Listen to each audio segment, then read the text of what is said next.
ផនច្រឡំអ្វីទៅប្រហែលជាយកមកច្រឡំហើយត្រូវប្រហែលជាច្រឡំហើយនេះជាគំនូរដែលរៀបចំដោយចៅប្រុសរបស់យើងនឹងទៅសួរគេមិនចាំបាច់ទេមិនបានច្រឡំអីទេព្រោះស្រីតាណាតូចទាបនេះគឺបានត្រឹមតែកាន់របស់ខ្លាំងខ្លាយប៉ុណ្ណោះ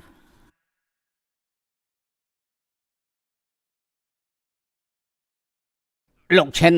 មន្ត្រីអ៊ីធានសុនមកពីរាជការបានសារភាពអស់ហើយកន្លងមកនេះរបស់មានតម្លៃនៃរាជការគឺគេជាអ្នកលួចយកទៅទាំងអស់ភាគច្រើនគឺឲ្យទៅគ្រួសារលួយដើម្បីជួញដូរល្អនេះជារឿងក្តីដ៏ធំរបស់យើងទីបំផុតចាប់បានហើយដំបូងត្រូវចាប់មន្ត្រីអ៊ីយកទៅដាក់គុកហើយនាំសេនាទៅចាប់គ្រួសារលីវទទួលបញ្ជាតែលោកម្ចាស់នៅមានរឿងមួយទៀតរឿងអីថាម៉េចរៀបចំសាច់ភ្លាមយើងនឹងទៅចាប់គ្រួសារលីវខ្លួនឯងនាងស្រីតាណាទៀបគឺបានត្រឹមតែកាន់របស់ខ្លាំងខ្លាយតែប៉ុណ្ណោះលីដអឺឲ្យឆាប់បកស្រាយភ្លាមលោកគ្រូស៊ីបាននិយាយថាគំនូរគ្រួសារយើងជារបស់ខ្លាំងខ្លាយពួកគេកំពុងតែប្រមាថគ្រួសារយើងលោកតាស្ងប់អារម្មណ៍ហើជីងសានលោកជាអ្នកវាយតម្លៃត្បូងនិងគុជតើលោកទទួលស្គាល់គុជនេះដែរទេ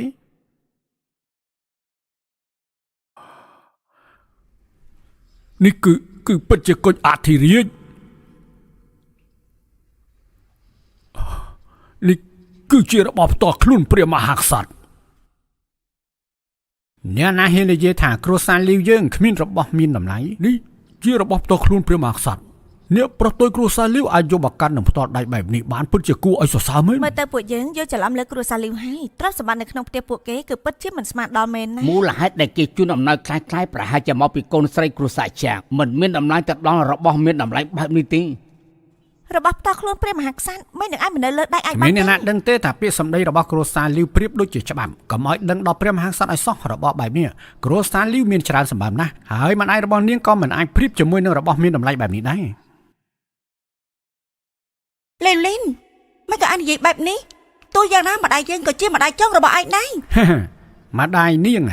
នាងនោះគ្រាន់តែជាស្រីរបស់ឪពុកយើងដែលគាត់ជឿជាក់ទៅលើពួកទូទាឆោបោកដែលទទូចសុំឲ្យគ្រួសារចាងនឹងរៀបការជាមួយនឹងគ្រួសារលីវដើម្បីបានទទួលលៀបយើងស្អប់ស្រីចរៃនោះដល់ឆ្អឹងតែមិននឹងអាចចាត់ទុកនាងជាម្ដាយយើងបានទៅនាងស្រីចរៃនោះធ្វើឪពុកយើងស្លាប់បើឯងមិនចាប់បានកូនមិនឲ្យគាត់ត្រឡប់មកគ្រួសារផាន់បើមិនដោយសារតែម្ដាយយើងទើបតែរៀបការហើយគាត់មិនសប្បាយចិត្តនឹងរឿងនេះដូច្នេះយើងក៏គិតថានឹងលក់ស្រីចង្រៃនោះតែដោយសារតែលោកតារបស់យើងល្ងងពីមួយថ្ងៃទៅមួយថ្ងៃរវល់តែពីច្បាប់ទម្លាប់មើលការខុសត្រូវគ្រួសារចាងធ្វើឲ្យគ្រួសារចាងនេះបានមកដល់ថ្ងៃនេះតែទោះយ៉ាងម៉េចក៏ខ្ញុំមិនខ្វល់ដែរពីព្រោះស្រីចង្រៃម្នាក់នោះមួយថ្ងៃគឺត្រូវជាប់ឃុំអញអ្នកណាតែដឹងថាជាតាយើងរឹងរូសចង់យកអំណោយមកដើម្បីស្នើសុំយោបល់ពីគ្រួសារចាងលោកតាខ្ញុំថាឪពុកក្មេករបស់ម្ដាយខ្ញុំគឺជាមន្ត្រីធំពីពេលនេះទៅបើខ្ញុំថាប្រយុទ្ធគឺប្រយុទ្ធហើយបានលីងម្ដាយឯងមានប្រាជ្ញាថែមទឹកបានរៀបការជាមួយលោកមន្ត្រីធំអ៊ូតាឬគូតែដកខ្លួនចេញហើយមិននឹកស្មានថាអ្នកប្រុសតូចគ្រួសារលីវនេះមានខ្សែជាមួយមន្ត្រីធំអ៊ូហើយតទៅនេះគ្រួសារលីវនឹងបង្កើតប្រវត្តិសាស្ត្រថ្មីទេអ្នកប្រុសតូចលីវគឺពិតជាគួរឲ្យសរសើរមែនមិននឹងអាចឲ្យស្រីឈ្គក់គ្រួសារចាងមកតាំងខ្លួនជាម្ដាយបានទេគឺពិតជាអយុត្តិធម៌ណាស់ពិតមែនហើយរៀបការជាមួយអ្នកហាត់គុនតូចតាចមិននឹងអាចសមជាម្ដាយគេទៅអញ្ចឹងខ្ញុំសម្រេចចិត្តហើយខ្ញុំនឹងត្រឡប់ទៅចាត់ការជាមួយស្រីចង្រៃនោះយ៉ាងម៉េចឯងហ៊ានទេតាកញ្ចាស់ឯងចង់ស្លាប់ណាស់មែនទេហ៎ណែលីងហេអាចមកលីវធានឆាំងយើងឲ្យពេលអញកន្លះមកឯងឆាប់ទៅយកម្ដាយរបស់យើងត្រឡប់មកវិញអញហើយនឹងអាចរៃនេះចាងជឺចាងឈីនលុតជង្គង់ក្រាបសុំទៅម្ដាយយើង100ដងបើមិនអញ្ចឹងទេនោះគ្រួសារលីវនឹងប្រហារជីវិតទាំងអស់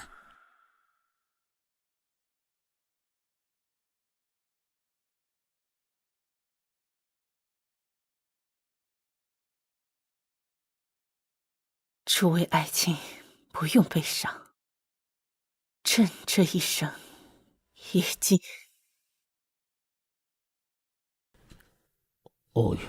មិនក៏ស្កាត់បែបនេះហើយ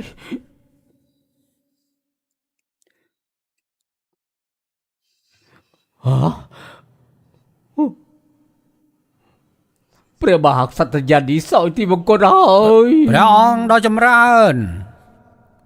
អ្នកណាបង្ករឿង លើពុកក្មេងសូមជួយកូនផង លោកត្រូវតែជួយចៅប្រុសយើង ចៅស្រីតាដឹងថាចៅមកពីត្រកូលអ្នកហាត់គុណតែចៅមិនគួរប្រឆាំងជាមួយនឹងពួកមន្ត្រីរាជការទេ លោកតាកុំបារម្ភអង្គុយចុះទេ ល្អ យើងនៅចាំមើលថាអ្នកដែលមកនេះគឺជាស្អីទេ គឺជាស្អីហ៎តើប្រាប់ឯងយើងគឺអ៊ូយូឡុងមេតបក្រុមទាហានខ្លានៅរាជធានីទាហានខ្លាគឺនៅក្រោមការដឹកនាំរបស់ឈីងយិនឯងប្រហែលជាមិនស្គាល់យើងតែឯងច្បាស់ជាមិនអាចនឹងស្គាល់ឈីងយិនដៃស្ដាំស្ដេចតុងភីងទេមែនទេ ឈិនអ៊ីនយើងស្គាល់ ស្គាល់គឺល្អហើយយើងនឹងមិនសួរនាងទេគ្រាន់តែឃើញការដែលនាងប្រហែលនិយាយជាមួយយើងបែបនេះសម្រាប់ អ្នកណាហ៊ានឈានជើងមក នាង នឹងត្រូវប្រឈមមុខនឹងច្បាប់រាជការ នាងគឺជានរណា យើងជាអ្នកណាអញគ្មានសិទ្ធិសួរទេហើយក៏គ្មានសិទ្ធិដឹងដែរយើងជាអ្នកណាអញគ្មានសិទ្ធិសួរទេហើយក៏គ្មានសិទ្ធិដឹងដែរគ្រាន់តែជាមន្ត្រីកំពេចកំប៉ុងហ៊ាននាំតែហ៊ានមករំខានចិត្តដែលគ្មានការអនុញ្ញាតអញដឹងពីតោអញទេ ខ្ញុំនេះគឺ មន្ត្រីអ៊ូគេគ្រាន់តែជាស្រីធម្មតាមកពីជាងឈឹងមកបង្ករឿងជាមួយនឹងគ្រួសារចាំងកុំឲ្យនាងបោកលោកអីពុកក្មេកនាងនេះគ្រាន់តែអាងលើក្បាញ់គុណហ៊ានប្រមាថកូនពុកក្មេកពុកត្រូវតែសងសឹកឲ្យកូន អូយូឡុងលាវលិនចាងឈៀនចាងជឺប្រមាថគ្រួសារយើងនឹងត្រូវទទួលទោសពីបទកាន់កាប់សម្បត្តិអធិរាជត្រូវស៊ើបអង្កេតយើងបញ្ជាឯងឲ្យចាប់ពួកគេទាំង3 ចាប់ខ្ញុំមែនទេមន្ត្រីអ៊ូគឺជាឪពុកក្មេកយើងចង់ចាប់យើងហ៎ពុកក្មេកត្រូវតែនៅខាងខ្ញុំ អីយើងទ្រាំលេបបានហើយតោះទៅ អញហ៊ានណៃ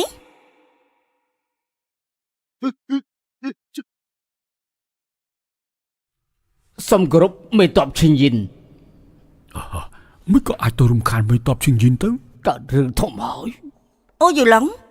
អញជាមេដឹកនាំទ័ពរបស់ទាហានខ្លាឯងបានល្មើសកាត់តបកិច្ចថែមទាំងហ៊ាននាំទ័ពមកទីក្រុងតាមតែចិត្តអញស្គាល់តោអញទេ មេតបឈីងយិនខ្ញុំសូមទទួលកំហុសខ្ញុំសូមទទួល គ្រួ កំហុ សារ ស នេះចាងឈៀនចាងជើសុទ្ធតែល្មើសច្បាប់រាជការឯងរួមដៃជាមួយពួកគេដែរមែនទេ មេតបឈីងយិនតើគ្រូសាលីជាប់ក្នុងរឿងក្តីអីទៅមេតបឈីងយិនខ្ញុំគ្មានតំណែងតំណងជាមួយគ្រូសាលីទេគឺលឺលិនជាអ្នកផ្សំគុំខ្ញុំជាមួយម្ដាយគេតែខ្ញុំអបដិសេធនឹងគេហើយ ចាប់ពួកគេទាំងអស់ មេតបឈីងយិននាងជាមេតបធំយ៉ាងណាក៏ត្រូវតែមានហេតុផលដែរនាងថាពួកយើងល្មើសច្បាប់រាជការអញ្ចឹងនាងមិនភ័ស្តុតាងដែរទេ ផោះតាំងមើលអ្វីដែលឯងបានធ្វើចុះ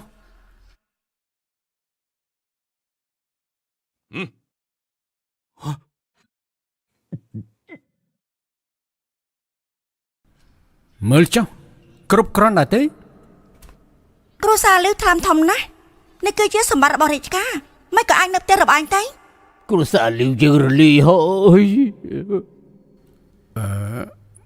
មេតបជាងយិននេះគឺខ្ញុំនឹងគ្រួសារលីវគ្មានតេតងទេពួកខ្ញុំមិនដឹងរឿងអីទេ មែន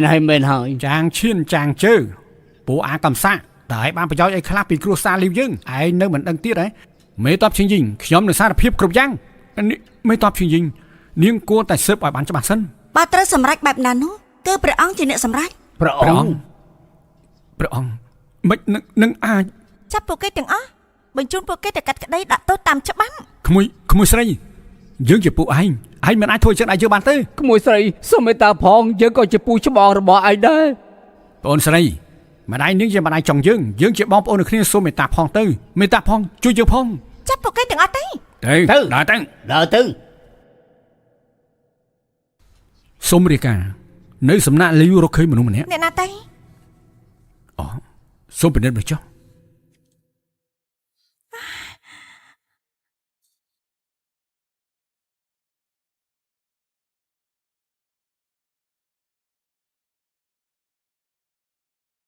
បង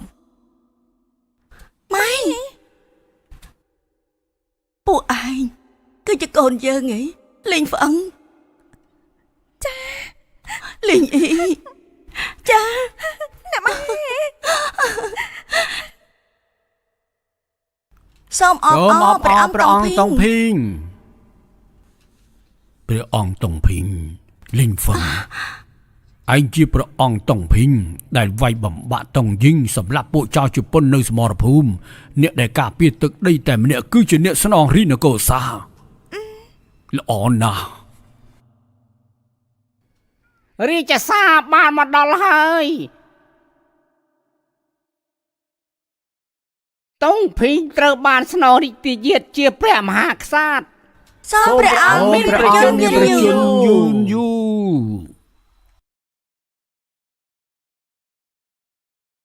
មហាក្សត្រយ៉ាងនេះ សារព្រះចៅអធិរាជចុងក្រោយយើងមានសំណាងបានចិញ្ចឹមផាន់លីងហ្វឹងកូនស្រីច្បងគ្រួសារផានអស់រយៈពេលជាច្រើនឆ្នាំផានលីងហ្វឹងប្រឈមមុខនឹងគ្រោះមហន្តរាយចេញពីសមុទ្រមេឃដើម្បីការពារប្រទេសជាតិ